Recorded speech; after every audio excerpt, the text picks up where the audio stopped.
20h, bienvenue sur France Info. Après le numérique hier soir, eh bien, la nouvelle offre d'information continue du service public est donc lancée en direct actuellement sur la télévision, sur le canal 27 de la TNT. Nous sommes au cœur de la rédaction de France Télévisions, à 2 pas des rédactions de France 2 et de France 3. Et tout le monde est vraiment très ému, très fier de pouvoir vous proposer cette offre globale, à la fois sur le web, à la radio bien sûr, et donc depuis quelques secondes également à la télé.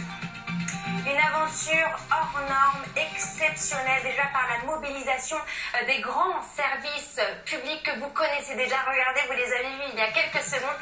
Ils sont venus, ils sont tous là. Bonsoir, Delphine Ernotte-Quincy, la présidente bien évidemment de France Télévisions, Mathieu Gallet, PDG de Radio France, Marie-Christine Saragosse, la présidente de France Média Monde, et Laurent Ballet à la tête de Dina.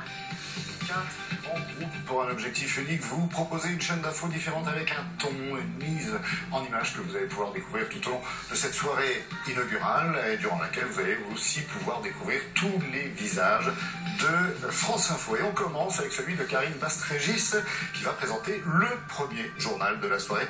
Je crois, mesdames et messieurs, qu'il est temps de lancer, comme on dit, le générique.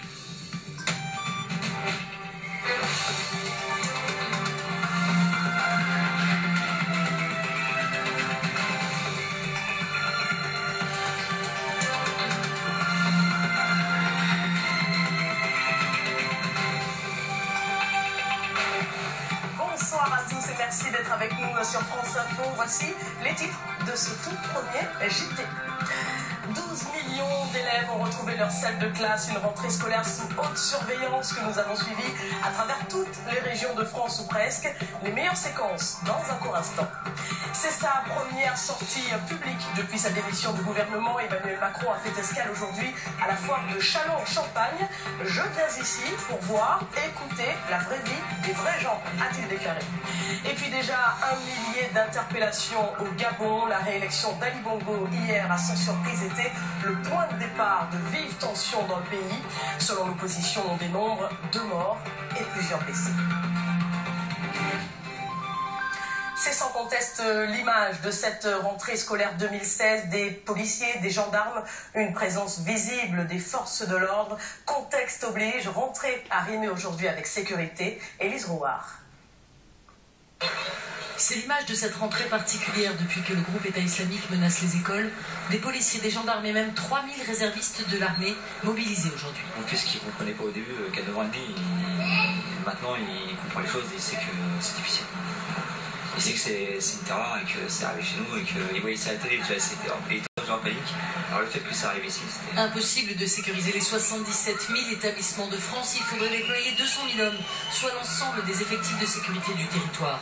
Mais ce matin, pas moins de 6 gendarmes attendent les enfants devant ce collège d'Orchy dans le Nord et ils savent tout de leur zone d'intervention. C'est affiché quelque part pour les élèves, pour qu'ils aient un visu quotidien pour s'en rappeler. Comment vous contrôlez justement les vidéos? C'est des règles de sécurité déjà auparavant ou uniquement par rapport à l'alerte attentat? Les mesures de sécurité. Rentrée spéciale aussi pour les parents conviés dans tous les collèges à un briefing sécurité. Les bâtiments eux-mêmes se sont adaptés à la menace cet été. Le gouvernement a versé 50 millions d'euros aux collectivités pour renforcer la sécurité. Le collège d'Orchy est désormais équipé de 8 caméras. Vidéosurveillance également pour les écoles d'Arras et renfort humain en permanence. Tous les jours, tous les midis, tous les soirs. Je fais 4 fois par jour. Ce n'est pas ce qui inquiétait le plus les enfants ce matin, mais sur ce point au moins, les voilà rassurés. Et toi, la sécurité, tu y penses? Bah oui, mais bon, ça va aller. De rentrée scolaire qui a